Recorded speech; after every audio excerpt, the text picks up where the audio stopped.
Welcome to Persistent Purpose with MJ Hunter. I am your host, Coach MJ. I am a serial entrepreneur extraordinaire. I am a global keynote speaker. I am an event producer. I am a business coach and a success coach, a mindset coach, all of the things.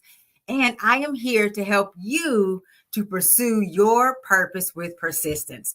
Today, we're going to be talking about boundaries and breaks, and 5 ways that you can protect your energy, protect yourself, your privacy, your sanity at all costs. Because as an entrepreneur, you are being pulled in a million different directions. Right before I hit record on this very live stream, I was having a moment of, oh my goodness, there's a whole lot going on that I'm having to manage right now by myself.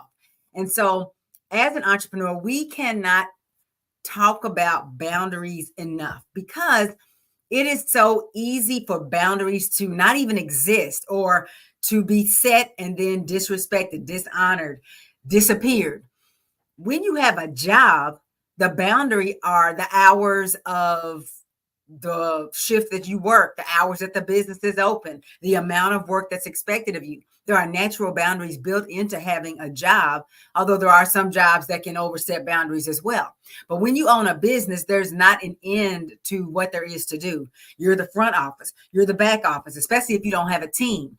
And so the work is not going to be gone. The work does not ever come to an end. There's always more to do. So you have to be intentional about protecting yourself as an entrepreneur. Now, this stuff we're going to talk about today also applies just in life in general. If you are looking to have balance, not saying everything gets the same amount of effort or time, but balance meaning what you want to prioritize gets the priority that you want it to have, and everything else falls to whatever level you want it to be on. That's what balance means. But all of these strategies can be applying, even if you are not an entrepreneur. But I'm especially talking to my entrepreneurs, because most of us feel like we have a Superman logo on our chest, we have a cape, we do all the things, and we feel like we are unstoppable, or we at least should be unstoppable. And we're really hard on ourselves sometimes when we can't meet the mark. But we are humans. We are only human. And so today we're going to talk about 5 ways to protect yourself as an entrepreneur and your energy. The first one is mastering the art of a firm, guilt-free no. Now, we hear it all the time. Just say no. We hear that in the anti-drug campaigns. We hear people say that, just say no. But a lot of people deal with the guilt part of saying no. We feel that if we don't have a good enough reason to say no, usually something that's external to us, that we don't have the right, or that we feel, or that we are wrong for saying no. I know there are times when I want to leave an appointment or an event early. And quite frankly, I don't have a problem saying I'm leaving. But sometimes there is that twinge that says, I don't really have anywhere else to go. I'm just going home. But going home to rest is what you're doing. So you do have an appointment, right? You do have a reason to say no, or to extricate yourself from a situation. But better yet, being able to say no to those situations that are stretching you thin is an even better strategy. What can you do? Instead of thinking of no as a negative, as hurting someone, as disappointing someone, taking something away, reframe your no's as you're giving yourself a choice. Everything has plus and minus. Everything has a front and a back. There's no positives without negatives. Everything has at least 2 sides to it. See it as pros and cons. When I do this with my time, I'm giving up something else. Naturally, when I'm here recording this podcast, I can't be outside in my front yard. That's easy enough to understand. When I'm doing this, that means I've made a choice not to do all the other things in the world. So when you decide on a no, just realize that you are saying yes to something else. You're usually saying yes to yourself, yes to your sanity, yes to resting your body, yes to using that time in a more productive way to get you to your goals. So it's not just a no and you're looking at it from the other person's standpoint. Start to put yourself first and your needs first. Stay focused on what it is that you want to accomplish, what you are trying to do with your time and with your energy, because you can only do so much. There's only 24 hours in a day. A third of them are for resting. Another third is for taking care of yourself. And the third is usually for work.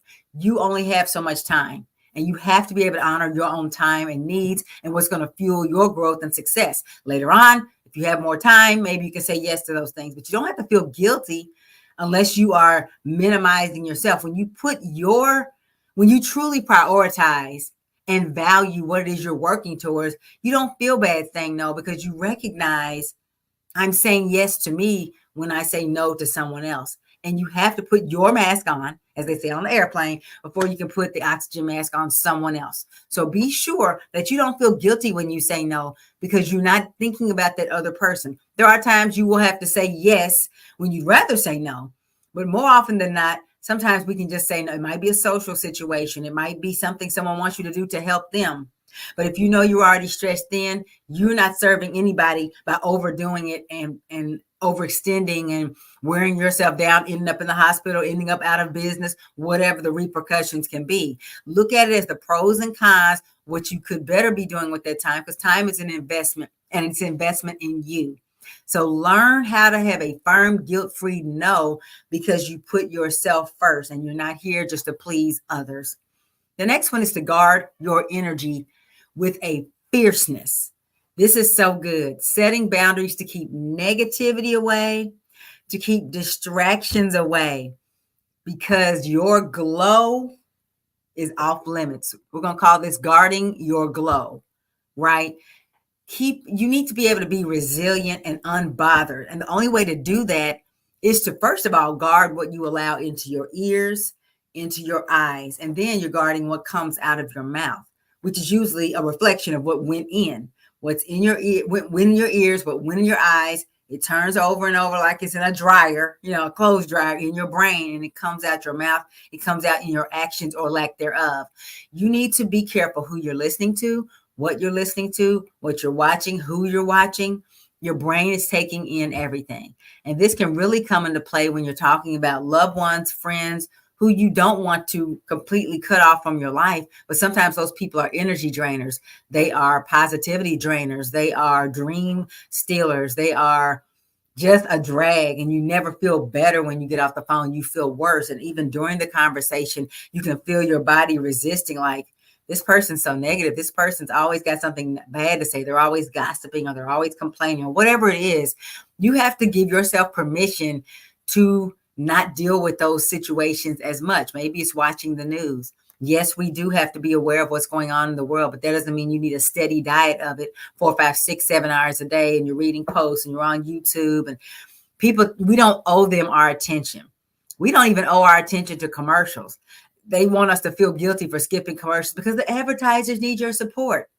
Back in the day, we could walk out of the room on a commercial, turn the volume down, and they didn't have access to make us feel guilty for that. Now with social media and things like YouTube, we're made to feel responsible for giving our attention to people because they want it. You don't owe anybody your attention. They don't owe you theirs. You have to guard the avenues of your mind. The avenues of your mind are your eyes and your ears, as well as your other senses, but mainly your eyes and your ears. Guard the negativity. Every time someone says something negative to you, whether they're talking about you or not, it takes away something from you because now you're in a space that's counterproductive to the type of person that you want to be. Every time you say something negative, every time you entertain, even in jest, and I'm having to work on that myself, is saying things even as a joke. But every time you say something negative, your mind processes it in the same way, whether you were joking or not. And so you have to be very careful of what you're saying and what you hear and what you watch. Guard it fiercely. Understand that your mindset, that boundary, is as much of an input into your business as capital, as having revenue, as having a product or a service, is how you manage your mind. So guard your energy. The next is that you need to establish regular recharge rituals. This is the third path to protecting your energy. Respect your recharge. You need to have self-care as a priority, giving yourself rest and rejuvenation. I always like to tell people, people like to frame rest as a reward for working hard. And I keep myself from getting rest when I haven't worked hard enough. Rest is not a reward for hard work. It's a necessary input. If you are tired, if you are exhausted, your mind isn't even working as well. It's going to take you twice as long to get done with tasks you could do more quickly if you had the energy, if you had the mental refreshing. So I need you to reframe rest not as something I'll rest when I die. That's one of the most ignorant things that people say. I'm just going to grind, grind, grind, grind, grind. Always on my grind. I don't need rest. That's not true. You're made to rest every single day. That's not a reward that you're working towards. You need rest all the time. And you deserve rest all the time. And you should have rest all the time. The things you do for self-care, not just the spa days, not just the getting your nails done. I just went and got my nails done, but not just those things. Self-care, I define as creating a life that you don't need to escape from. So every day, what can you do? Could you work longer and maybe get to your goals a little bit faster? Sure. But will you be enjoying the life you want to live if you do that? Could you go a little slower, less of a grind, but enjoy the journey? Because see, success is not a destination you're going to get to and arrive and just sit there. It's who you're becoming along the way. That's what success is. It's what you're experiencing along the way. Whatever your goals are, see your goals as you're approaching them. See yourself reaching them. Each step, you are achieving it. But achieving that step is success. It's not just a step towards success. It is success that you can celebrate in the moment. But please prioritize recharging, resting, doing things that are fun. That's one thing that I refuse to give up as I move towards my entrepreneurial goals and moving along the path. I'm not going to put all social things to the side and all fun. I'll do that when I get there. You might not even have a social circle when you get there if you don't keep it up as you go. I'm creating and living the life I want to live right now, even as I'm achieving greater and greater goals, because I still have friends. I still enjoy myself. I still do fun things that aren't work related. And I don't make myself feel guilty about it. So establish regular recharge rituals. And by regular, it's whatever frequency you want. But I would suggest it be every week for sure. You're doing something that you enjoy. You're doing something really every day. Every day you should be doing something for you, not just for your business. Do something for you. Maybe it's watching a program on TV. Maybe it's playing with the kids. Maybe it's going to a fun activity, some kind of social activity or an event. Don't make yourself wrong for doing that because right now I'm building my business. I'll be building my business until the day I die. I don't ever plan to retire. You retire from things that you don't enjoy. I enjoy building my business, so I'm not going to retire from it. So I'll be doing that till I'm 106 years old in some form or another. I'm not going to stop.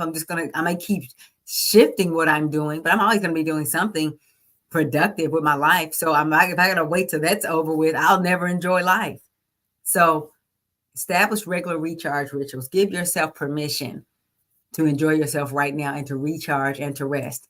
The fourth path to protecting your energy is to define your inner circle with intention. So I just mentioned my friends.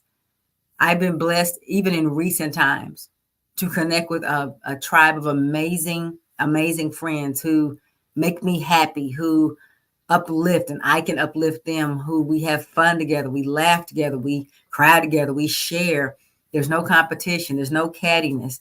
Specifically a group of women, but I have also a few men in my life who I also can count on to be that uplifting person, that positive space. And I appreciate that. You have to be so careful and intentional about who you share your time and energy with. Again, you only have so many hours of waking time each day. Be around people who appreciate you and respect your boundaries and inspire you, and they lift you higher. Why would you be around a frenemy? Why would you be around a nemesis? Why would you be around somebody who you don't trust, who you know might stab you in the back because they did it 10 years ago and you never trusted them since then? Why do you have to be around them? And even family, you don't owe family anything. Each family is made up of humans that are individuals. You don't owe any one person your life, but as a believer, our creator God, we owe him our life. But you don't owe any human your life. No human gave you life. They were the conduit. Your mother was the conduit for how you got here to this earth. Your father was the conduit, but you don't owe them your life. You don't owe your siblings anything. And if they tear you down, if they bring you down, if it's nothing but chaos, if it's nothing but negative energy, don't stay around those people. Move away. Distance yourself. and the holidays are coming up. I want to challenge you is there some people out there I know right now who are dreading the holidays because of all that the holidays has come to mean in your family. You don't owe anybody traditions. We always do this, that, none of that. We come into this world, maybe not alone in the room. Obviously, our mother was there and some medical professionals, but you're alone in that you are an individual. And when we go out of here, we go out of here one by one. You have to live the life that dash in between your birth date and your death date. Make that dash count. And you can't do that being around people who bring you down. So in this holiday season, I want to challenge you to challenge those assumptions of what you have to do. There are some of you that are already dreading Thanksgiving or Christmas or anything in between because you have to do. No, you don't. You're an adult. You don't have to do anything. Will there be reprisal? Will there be people that don't like it? Yeah, but so what? Why isn't it that your happiness and what you like is not a priority? You subject yourself to certain things and certain people and all that just to keep the peace, but you're not keeping the peace because you don't feel peace about it. Why is your peace not as important?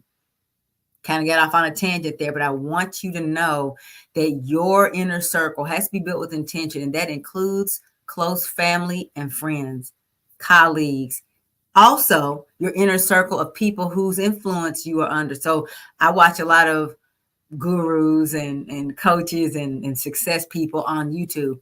When one shows something or says something that's out of pocket or maybe goes on a negative tangent, I don't have to watch them. They are not the sole key to my success, learning from them. And if I don't like the way I feel when I click on their videos, I move to someone who I do like, who does inspire and lift me up.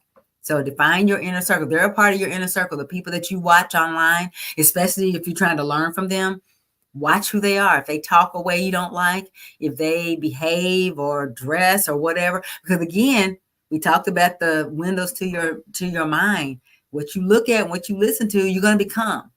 So define that circle and be intentional about it. And then the fifth path is set aside some tech-free hours to disconnect. Now, I'm sitting here talking about tech-free hours to disconnect. That's a hard one.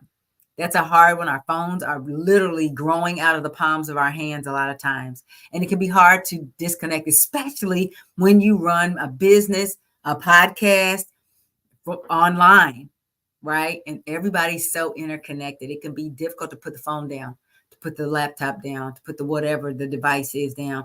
Maybe you can find a way.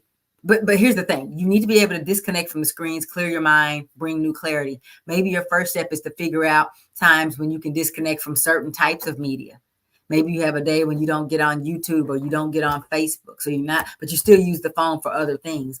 Maybe there are numerous devices that you have, and maybe you can put all of them away but one. So I have an Apple Watch on my arm. I have a laptop that I'm talking on right now. I have two phones beside me. Well, maybe there's a time when I take a break, and the only way I can communicate, and I'm saying this, I'm not saying I do it, but I'm challenging myself as I'm challenging you to maybe just make it to where I can only do things that I can accomplish on my Apple Watch for a time period. Maybe not a whole day. That sounds like a lot, but maybe for a 12-hour stretch when I'm awake to only use the Apple Watch. That would limit me severely. I can make phone calls and I can text, but it's not as easy. So that would limit it. That's something I can do, but you need those intentional breaks to block out the noise, carve out those quiet moments so you can restore clarity and focus for what is next. This is not a departure from what you're supposed to be doing, but it is a necessary input. Creative thinking is a currency of success. Most people can't succeed in anything beyond the basic of where they are right now because they never take time to just think about what they want to do next and plan, because we don't think we have time to think. But that's what we have to have, is that creative thinking to help us to know what to do next. And we can't do that when there's a million devices and screens pulling at our attention. So I want to challenge you to set aside some tech-free hours to disconnect. Another way to protect your energy, and it's not on here, but as we're closing, I want to mention it, is that when we're doing things that we're not as good at or we don't know how to do, and we're trying to figure it out, a lot of times that puts us in a space of frustration. We're wasting time and energy. And I don't want that for you. There's a lot of skill sets that an entrepreneur should at least have on some level, but that doesn't mean you're naturally born with it. One of the things I do is I host a Canva marketing boot camp for busy entrepreneurs who need to master DIY marketing. You don't have a budget to hire a marketing firm, or it's too soon in your process to be hiring, because if you don't understand the work, how can you know you're hiring somebody that's going to do the work right? And how can you know whether they're doing a good job for you if you don't have a clue what it is? So I'm encouraging and teaching entrepreneurs how to use Canva for all their marketing needs. And so I have created a free 11-page Canva marketing bootcamp, and you can download it right now for free at melaniehunter.com. It's got templates, not so much templates, but it's got planning resources to help you map out your entire branding experience so that you can create it using Canva. Canva is I've been doing graphic design for 25 years, and Canva is an amazing DIY marketing tool. It's DIY friendly, but it is not dummy proof. And you can go in there and mess some stuff up in Canva. The next time the boot camp opens up, I'm going to let you guys know here on Persistent Purpose. But in the meantime, you can download your free Canva marketing boot camp. It's 11 pages of a planning playbook that's going to allow you to map out what you want to do for your brand from a design perspective, so everything looks professional, so everything looks cohesive, so it does not look like you did it yourself. So anyway, melaniehunter.com, 2 L's, is where you can go to get your free Canva marketing playbook. That's going to do it for me for this episode of Persistent Purpose. Believe it or not, we have completed 18 episodes together. I am so proud of myself for being persistent and consistent with this amazing podcast. I hope you are finding value. Please share this episode, like it on whatever platform that you are seeing this episode on, and I will see you next time. And until then, continue to pursue your God-given purpose with persistence. Take care. I'll see you next time.